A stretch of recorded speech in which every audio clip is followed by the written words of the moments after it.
사도 바울은 빌립보서 2장의 마지막 부분에서 그와 함께 동역해왔던 귀한 일꾼들을 언급하고 있습니다. 자, 그 일꾼들은 디모데와 에바브로디도라고 하였습니다. 자, 먼저 여기에서 디모데는 바울이 옥에 갇힌 자신을 대신해서 빌립보 교회에 보내기를 바랬던 사람이었습니다. 바울은 빌립보 교회의 목양을 위해서 필요한 모든 것들을 디모데를 통해서 채워주길 원했고, 그래서 빌립보 교인들에게 디모데가 하나님의 부르심을 받은 참된 일꾼이라는 사실을 다시금 분명히 말해주었습니다. 이렇게 디모데에 대한 추천의 말을 마치고 나서 바울은 이어서 에바브로디도에 대한 당부의 말을 이어가고 있습니다. 우리는 여기에서 그에 대해서 기록된 말씀을 통해서 하나님 앞에 온전히 충성하는 성도의 모습이 무엇인지를 알 수가 있을 것입니다. 오늘도 성령님께서 우리의 영혼에 친히 말씀해 주셔서 우리 역시 이 성경의 말씀대로 예수님의 신실한 일꾼이 될 수 있도록 인도해 주시기를 축복합니다. 자, 그러면 본문 말씀을 25절부터 살펴보겠습니다. 25절 말씀에 나는 나의 형제이며 동역자이고 함께 군사된 자이며 또한 너희 사신으로 내게 필요한 것들을 도와주는 자인 에바브로디도를 너희에게 보내야 할 필요가 있다고 생각하였다. 자, 여기에서 이 에바브로디도라는 이름은 헬라 문화권에서 흔히 사용되던 이름으로서 아프로디테 여신의 사랑을 받는 자라는 의미라고 합니다. 그가 유대인인지 헬라인인지는 알 수 없지만 그는 분명히 그리스의 우상을 섬기던 문화 속에서 살다가 회개해서 예수님을 믿게 된 것입니다. 그리고 그는 빌립보 교회에서 바울을 돕기 위해서 로마로 파송한 사람이었습니다. 우리는 그가 목회자였는지 아니면 일반적인 성도였는지를 정확히 알 수는 없습니다. 하지만 그는 빌립보 교회를 다 대표해서 로마에 와서 바울을 도와주었으며 나중에 빌립보로 귀환하는 길에는 이 빌립보서 편지를 빌립보에 전달하는 역할을 맡기도 했습니다. 바울이 그에 대해서 기록한 말들을 보게 되면 이 에바브로디도가 얼마나 헌신적이고 신실한 성도였는지를 바로 알 수 있습니다. 바울은 그를 가리켜서 형제이며 동역자라고 불렀고 또한 바울 자신과 함께 그리스도의 군사로 일하는 자라고 했으며 그리고 빌립보 교회의 사신으로서 자신을 도와주는 사람이라고도 말했습니다. 이렇게 바울이 에바브로디도에 대해서 사용했던 명칭들을 보게 되면 우리는 참된 성도가 그리스도 안에서 어떤 신분과 어떤 소명을 받는지를 알 수가 있을 것입니다. 먼저 바울은 에바브로디도를 형제라고 부르고 있습니다. 이 말씀처럼 우리는 하나님의 아들이신 예수 그리스도를 통해서 하나님의 자녀로 입양된 자들입니다. 이 놀라운 입양의 사건은 우리의 신분과 우리의 상태를 영원히 바꾸어 놓았습니다. 우리는 신분상 본래 죄의 자녀이고 마귀의 자녀입니다. 하지만 이제는 하나님의 존귀한 자녀로서 그 신분이 완전히 바뀌게 된 것입니다. 또한 우리는 거듭남과 성령님의 내주하심을 통해서 우리의 내적인 상태 면에서도 완전히 바뀌게 되었습니다. 우리는 단지 이름만 하나님의 자녀라고 부르는 것이 아니라 실제로 우리의 내적인 성품과 속성 역시 우리의 상태 역시 하나님을 닮아가게끔 은혜를 받게 된 것입니다. 그리고 우리는 이렇게 하나님의 자녀가 된 가운데 우리와 함께 동일한 자녀로 부름받은 모든 그리스도인들과 형제의 관계를 맺게 되었습니다. 이 형제의 관계는 이 세상에서 시작되어서 천국까지 이어지는 영원한 가족관계입니다. 모든 성도는 아버지이신 하나님 아래에서 영생을 향해 함께 나아가면서 또한 하나님의 영광을 위해 서로 함께 동역하는 동역자의 관계에 들어가는 것이기도 합니다. 그래서 바울은 이어서 에바브로디도를 가리켜서 동역자라고 불린 것입니다. 자, 이 동역자라는 말의 단어의 헬라어 원어는 함께 수고하는 사람이라는 의미를 갖고 있습니다. 함께 수고하는 사람입니다. 자, 우리 성도들은 이 말처럼 모두 하나님의 영광을 위해서 수고하며 힘쓰는 사람들입니다. 그렇지만 우리는 각각 따로 일하고 있는 것이 아니라 그리스도의 한 몸 안에서 긴밀한 관계를 맺는 가운데 함께 일하고 있는 것이죠. 우리 성도들은 모두 그리스도의 몸 안에서 이 몸 안에 속한 지체들을 이루고 있습니다. 마치 한 몸 안에서 눈과 코와 귀와 입과 손과 발 등의 기관이 제 역할을 다 감당하고 있듯이 그리스도인들은 하나님의 영광이라는 한 목적을 위해 함께 제 역할을 하면서 수고하도록 부르심을 받은 것입니다. 자, 그런데 우리 몸의 머리이신 그리스도께서는 교회를 위한 그분의 사역을 잠시도 쉬지 않으십니다. 그렇기 때문에 그분의 몸인 우리 교회, 이 교회 역시 쉬지 않고 계속 그리스도의 일을 행해야 하는 것이죠. 물론 교회의 지체인 교회의 지체인 각 성도들은 이 성도들 개인은 연약한 사람이기 때문에 이 휴식을 취해야 할 때도 있고 또 어떤 때에는 죄와 시험에 빠져서 그리스도를 위한 이 일에 충성을 다 바치지 못할 때도 있습니다. 그렇지만 그리스도의 몸을 이루는 전체의 교회는 항상 살아있고 부지런히 움직이고 있습니다. 그리스도께서는 그분의 교회에 속한 지체들을 모두 다 한 명 한 명 돌보아 주심으로써 그들이 모두 살아서 서로 도와주는 가운데 하나님의 영광을 위한 수고를 끝까지 감당할 수 있도록 인도하십니다. 그러니까 교회 안에서 한 지체가 연약해서 지쳐 쓰러지게 되면 그리스도께서는 또 다른 지체를 통해서 그 넘어진 지체를 도와주시고 세워주시는 것입니다. 이렇게 모든 성도들은 서로 도우며 또한 자신을 희생함으로써 그리스도의 교회를 더욱 든든히 세워가며 하나님의 은혜 덕분에 마귀에게 피하지 않을 수 있는 것입니다. 또 세 번째로 바울은 에바브로디도를 군사라고 불렀습니다. 자, 여기에서 우리는 또다시 그리스도께서 통치하시는 교회의 속성에 대해서 생각해 볼 수 있습니다. 주님의 몸된 교회는 이 천상의 교회와 지상의 교회로 이루어져 있습니다. 먼저 천상의 교회는 이 세상에서의 모든 싸움과 수고를 마치고 낙원에 올라간 승리한 성도들의 모임입니다. 반면 지상에 있는 교회는 현재 이 세상에 살면서 마귀의 세력과 싸우고 있는 성도들로 구성된 교회입니다. 이 지상의 교회에 속한 모든 성도들은 그들의 소명이 다하는 날까지 계속해서 영적인 전투를 수행해야 합니다. 그래서 그들이 속해 있는 이 지상교회를 다른 말로 전투하는 교회라고 부르기도 하는 것입니다. 이처럼 지상의 교회는 그 속성상 영적인 전쟁을 치르는 군사 요새로서의 기능을 가지고 있습니다. 그리고 그리스도께서는 그 교회를 진두지휘하면서 가장 앞서 나가서 싸워주시는 우리의 대장이 되시는 것이죠.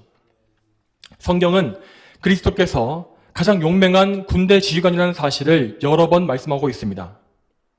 먼저 구약 성경에서 그리스도께서는 가나안 땅으로 진군하던 이스라엘 군대 앞에 나타나셨는데 그때 그분은 자신을 가리켜서 여호와의 군대 장관이라고 말씀하신 바 있습니다.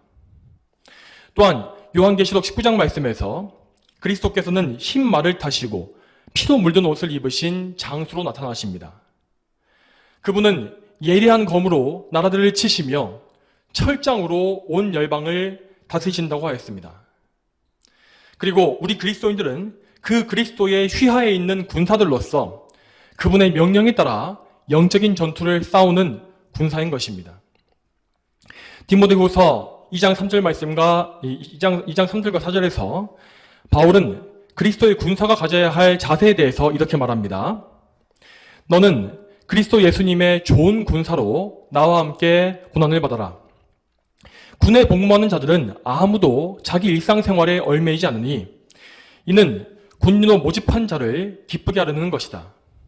이 말씀에서 알 수 있듯이 우리는 그리스도의 군사로서 우리 자신의 일보다 그리스도의 일에 더욱 힘쓰는 사람들이 되어야 마땅합니다. 우리는 오직 우리를 부르신 그리스도의 기쁨을 위해서 이 땅에서의 싸움을 싸우고 있는 것입니다.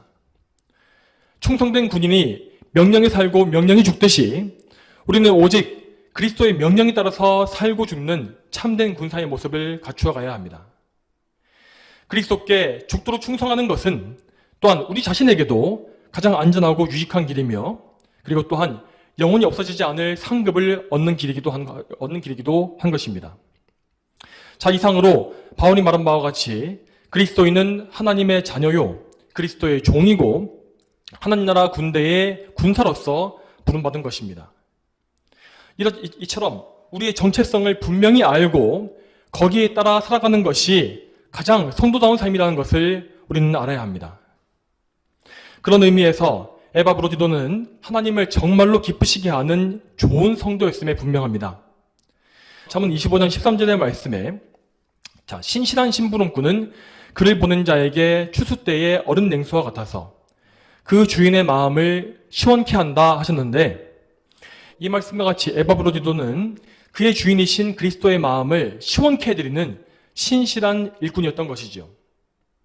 그리고 그는 이렇게 좋은 성도로서 충성하는 가운데 빌립보 교회의 사신자로서 바울을 섬기는 일 역시 잘 감당하고 있었습니다. 그는 빌립보 교회를 대표해서 바울을 위한 많은 선물들을 전달해 주었고, 그리고 빌립보 교회 성도들의 소식을 바울에게 알려주기도 했습니다. 빌립보의 교인들은 그들의 형편이 넉넉지 못한 가운데서도 분에 넘치게 바울을 도와주었고, 그래서 바울은 그들에게 받은 것이 넉넉하고 풍족하다고 감사를 표한 바 있습니다. 빌립보서 4장 18절 말씀에 나는 지금 모든 것을 가지고 있고 넉넉하다. 너희에게서 온 에바 브로디도로부터 받아 풍족하게 되었으며 이것은 하나님께서 기쁘게 받으실 향기로운 제물이다 라고 말했습니다. 여러분, 빌립보 교회의 성도들이 얼마나 바울을 사랑했고 또한 위해 주었는지를 잘 보시기 바랍니다. 그들이 이렇게 바울을 사랑하고 그를 위해 많은 것을 내어줄 수 있었던 것이 무엇입니까? 그들은 바울을 사랑하기에 앞서서 그리스도를 정말 많이 사랑했기 때문에 이런 사랑을 보일 수 있었던 것입니다. 그들은 그리스도 예수님에 대한 사랑 때문에 그분의 말씀을 맡은 바울을 정말로 사랑했고, 그래서 그가 투옥되었을 때에도 다른 어떤 교회 성도들보다 더 많은 염려와 슬픔에 잠겼습니다. 그들은 바울의 어려움을 조금이라도 덜어주기 위해서 이 에바 브로디도를 파송한 것인데, 그런데 그 과정에서 오히려 그들의 근심을 더 가중시키는 문제가 한 개 더 발생하게 되었습니다. 그것은 에바 브로디도가 큰 병에 걸려서 사경을 헤매게 된 사건이었습니다. 그는 빌립보에서 로마까지 약 1300km에 이르는 먼 거리를 여행하면서 많은 고생과 위험을 감수했습니다. 이 여행길은 아무리 짧아도 한 달에서 길면 6주가 걸릴 만큼 아주 길고 위험한 여행이었습니다. 그는 이렇게 긴 여행과 또한 로마에서 힘들게 활동하는 과정 중에서 심각한 병에 걸려서 꽤 오랫동안 투병을 했습니다. 26절을 보게 되면 그가 병에 걸렸다는 소식이 빌립보에 전달되었고, 그래서 빌립보 교인들이 크게 근심하고 있다는 사실을 에바 브로디도가 또 알게 되었다고 나오지 않습니까? 이 소식은 모두 다 사람이 오가면서 전달한 것이기 때문에 에바 브로디도는 그 소식이 오가기 위해서 필요했던 약 두 달 이상의 기간 동안 병중에 있었다는 사실을 알 수가 있습니다. 여러분, 그러므로 이 말씀을 읽을 때에는 그 당시에 이 일을 당했던 성도들의 마음이 어떠했을지를 생각해 봐야 할 것입니다. 여러분, 바울이 로마의 감옥에 갇힌 것만으로도 그들에게는 근심과 슬픔이 가득했을 것입니다. 그런데 그 바울을 돕기 위해 보내진 에바 브로디도마저 중병에 걸려서 죽음의 위기를 맞게 되었으니 그들의 마음이 과연 어떠했겠습니까? 이렇게 심각한 상황에서, 이렇게 어려운 상황에서 하나님의 섭리를 온전히 믿기란 쉽지 않았을 것입니다. 그들은 사역자를 돕기 위해서 정말 많은 것을 모아서 보내주었고, 또한 이 일을 위해서 열심히 기도하고 있었을 것입니다. 그들의 마음속에 있는 의도에는 도무지 악한 것이 없었고, 오직 하나님을 사랑하고 형제를 사랑하는 마음으로 이 일을 행한 것이었습니다. 그런데 도대체 어떻게 이런 일이 벌어질 수 있는지 사람의 생각으로는 정말 이해하기가 어려웠겠지요. 이렇게 우리 성도에게는 때때로 우리 인간의 예상이나 이해력을 훨씬 뛰어넘어 버릴 만큼 어려운 일들이 닥쳐올 때가 있습니다. 그렇지만 우리는 이럴 때에도 하나님의 선하심을 믿고 그분의 뜻이 옳다는 것을 인정할 수 있어야 합니다. 우리에게 어떤 일이 닥치는지 그것은 모두 하나님의 영원전의 예정과 섭리에 의해서 일어나는 것이고, 또한 그것이 우리에게 가장 적절하고 합당하기 때문에 허락된 일인 것입니다. 하나님은 그분의 뜻을 이루기 위해서 우리와 상의하실 필요가 없습니다. 왜냐하면 우리에게 선한 일을 이루는 가장 좋은 방법은 오직 하나님만이 알고 계시기 때문이죠. 자, 그러면 하나님께서는 어떤 방법으로 에바 브로디도를 회복시켜 주셨을까요? 오늘 본문을 보게 되면 그의 회복 과정에 대해서는 아무런 언급도 나오지 않는 것을 볼 수 있습니다. 여기에서 우리가 조금 의아하게 여길 수 있는 부분은 사도 바울이 이적을 통해서 그의 병을 고치지 않았다는 사실입니다. 바울은 분명히 그 이전까지 수많은 기적을 행했었고 심지어 죽은 자를 살기도 하지 않았습니까? 자, 만일 이번에도 그가 그러한 기적을 일으켰다면 에바 브로디도는 죽음 지점까지 가지 않고 즉시 회복할 수 있었을 것입니다. 그렇지만 하나님은 이번에 그런 기적을 허락하지 않으셨던 것이죠. 자, 하지만 그럼에도 하나님은 긍휼을 잊지 않으셔서 그를 온전히 회복시켜 주셨습니다.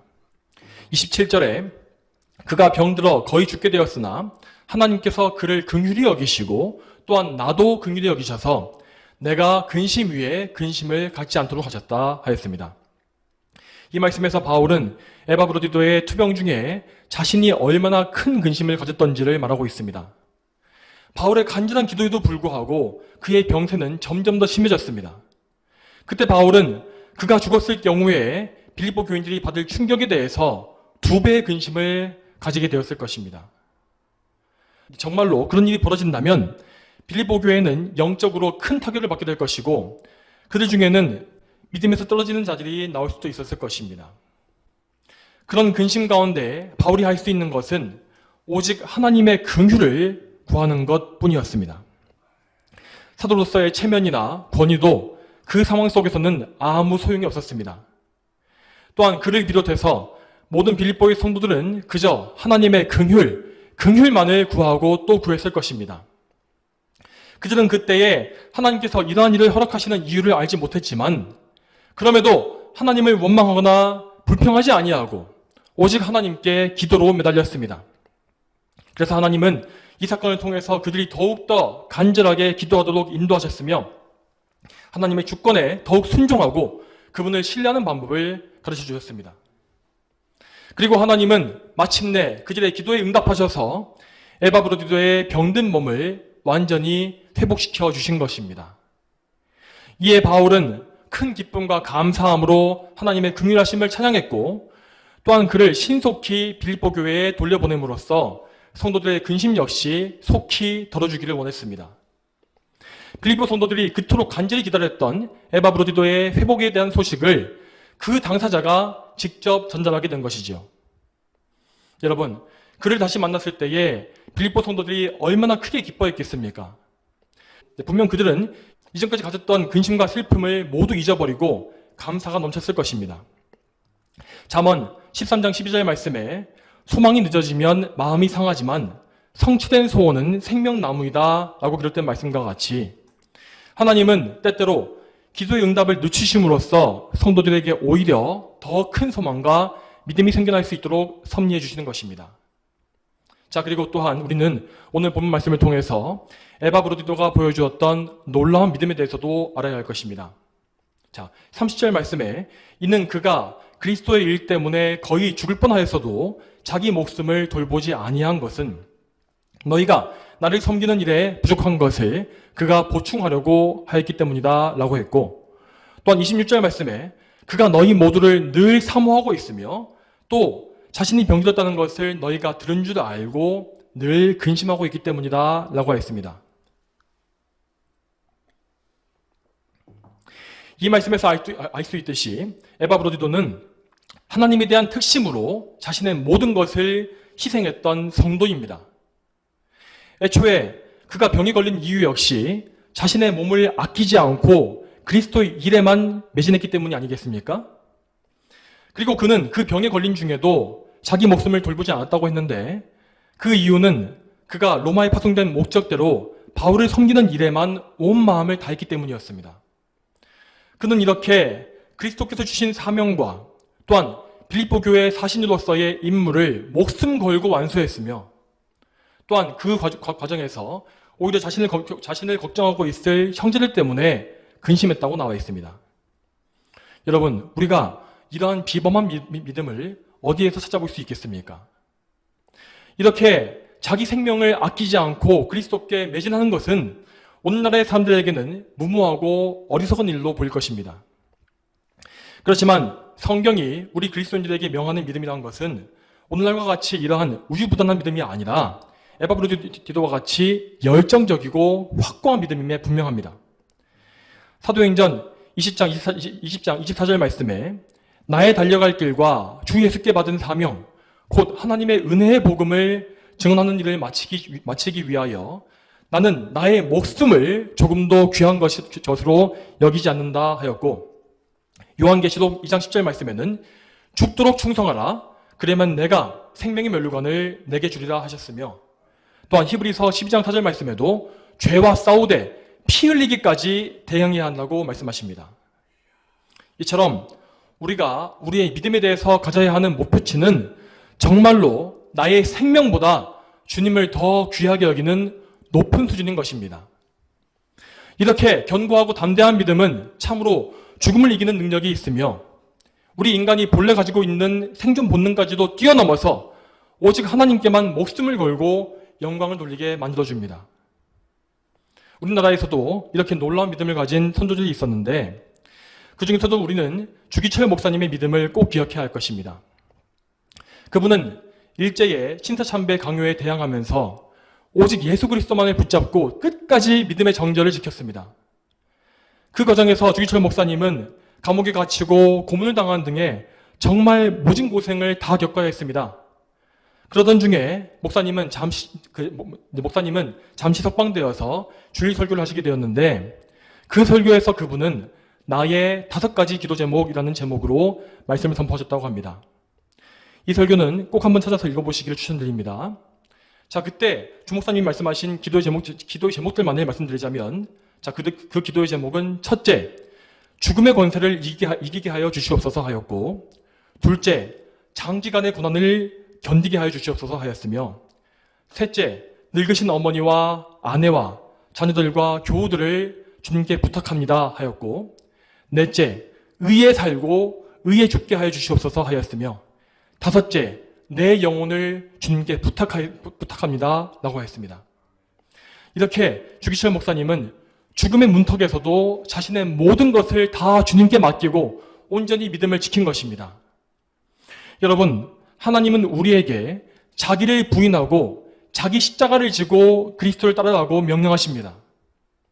이 말씀에서 십자가를 진다는 것은 단지 우리 몸이 조금 힘든 정도를 말하는 것이 아닙니다.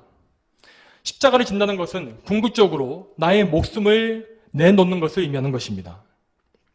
그러므로 성도들은 자신이 가진 믿음이 생명과 관련된 일이라는 사실을 분명히 인식하면서 예수님을 믿어야 합니다.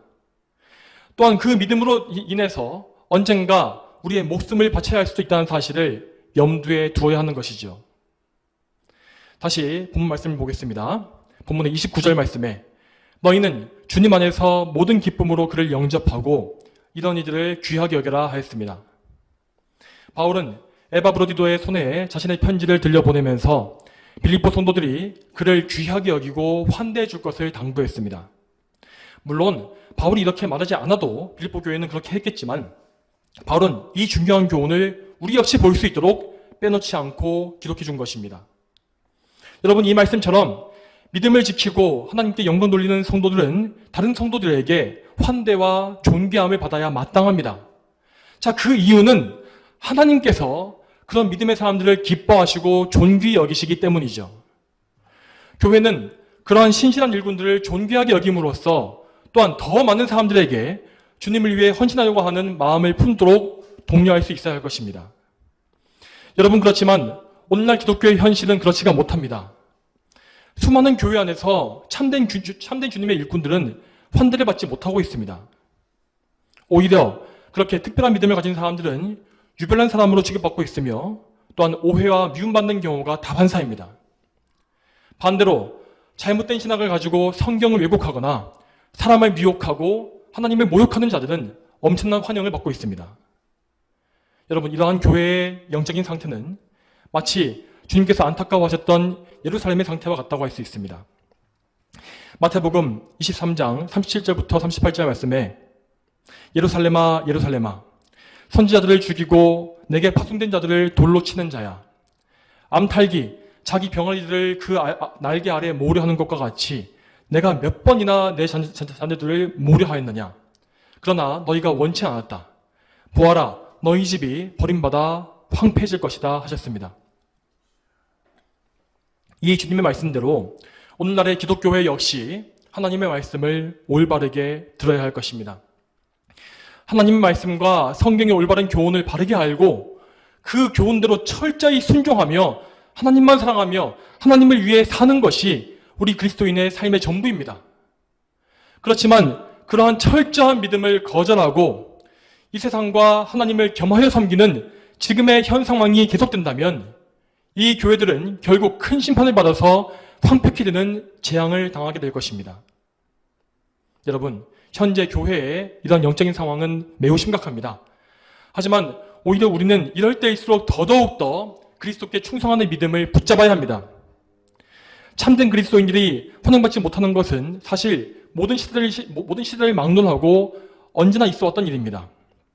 그러므로 우리가 이 시대에도 바라야 할 바는 오직 우리 주님의 환영과 칭찬입니다. 고린도후서 10장 17절과 18절 말씀에 자랑하는 자는 주님 안에서 자랑하여라. 인정을 받는 자는 스스로 자기를 칭찬하는 것이 아니라 오직 주께서 칭찬하시는 자이다 라고 했습니다. 이 말씀과 같이 우리는 언제나 이 세상의 영광을 기대하지 말고 오직 그리스도 예수님께 칭찬을 받기 위해서 마음과 뜻과 목숨을 다해야 하는 것입니다. 여러분, 우리 하나님께서는 그분의 종들이 행한 모든 수고와 그들의 열매를 결코 잊지 아니하실 것입니다. 왜냐하면 그들이 그렇게 수고하고 힘쓰며 또한 자기를 부인하고 거룩한 열매를 맺은 그 모든 것이 다 하나님의 은혜로 말미암은 것이기 때문이죠. 여러분, 우리가 주님 안에서 믿음으로 행한 이 모든 것이 왜 귀합니까? 우리가 열심히 수고했기 때문입니까? 아닙니다. 그것은 우리 하나님의 은혜로 말미암아서 우리 안에 이루어진 일들이기 때문에 값진 것으로 여김받을 수 있는 것입니다. 우리 자신에게는 아무 능력이 없고 하나님을 기쁘시게 할 만한 조건이나 근거가 요만큼도 없습니다. 그러나 지금 나 된 것은 모두 하나님의 은혜이고 내가 맺은 열매 또한 맺어갈 열매 역시 하나님께서 베푸신 풍성한 은혜의 결과입니다. 그렇기 때문에 우리는 우리의 모든 사명을 충성되게 다 감당한 이후에도 오직 하나님께만 모든 감사와 찬송을 올리면서 그분만을 높일 수가 있는 것이지요. 그러므로 우리는 성도다운 삶을 살기 위해 오직 하나님의 은혜에, 그분의 은혜에 간절히 매달려야 하는 것입니다. 굳센 믿음을 가지는 것은 내가 결심한다고 되는 것이 아닙니다. 오직 우리에게 하나님의 풍성한 은혜가 베풀어져야만, 위로부터 은혜가 베풀어져야만 우리는 세상을 이기는 믿음을 가지고 하나님께 충성할 수 있는 것입니다. 그러므로 여러분, 언제나 여러분의 인생에서 나 자신이 철저히 죽고 예수 그리스도께서만 사시도록 하시기 바랍니다. 여러분 안에 계신 성령께서 여러분을 완전히 주장해 주시기를 간구하시고 또한 언제나 주님의 뜻에 철저히 순복할 수 있는 믿음을 달라고 기도하십시오. 이렇게 하나님께 철저히 복종하는 것이야말로 하나님께서 참으로 기뻐하시는 인생인 것입니다. 저와 여러분이 오늘 말씀과 같이 오직 그리스도께만 죽도록 충성하는 귀한 성도가 다 되기를 소망합니다. 다 함께 기도하시겠습니다. 하나님 아버지, 오늘도 빌립보서의 말씀을 통해서 참된 성도의 신분과 그 소명이 무엇인지를 다시 한번 저희가 보게 하심에 참 감사합니다. 하나님, 옛적 이 귀한 성도들의 믿음을 볼 때에 참으로 이 시대가 얼마나 어두우며 또한 저희의 믿음이 얼마나 연약하고 작은지를 저희가 깨닫게 됩니다. 참으로 주님, 저희가 주님 앞에 깊이 회개하는 가운데에서 저희의 믿음의 그 목적과 소망을 이러한 성경적인 기준에 맞출 수 있도록 도와주시옵소서. 이 시대의 기준에 맞추어서 우리의 목표와 우리의 생각을 낮추는 것이 아니라 성경의 말씀에 따라서 참으로 원대한 목적을 품고 오직 하나님께만 우리의 목숨을 바치고자 하는 그런 믿음을 저희 모두가 품을 수 있도록 저희를 부디 이끌어 주시길 소망합니다. 주여, 이 일은 저희가 할 수 없는 일이오니 주여 저희를 불쌍히 여기시며 저희를 주님의 손으로 붙잡아 주시어서 끝까지 저 천성까지 인도해 주실 것을 저희는 믿사옵나이다. 감사드리오며 예수님의 이름으로 기도 올립니다. 아멘.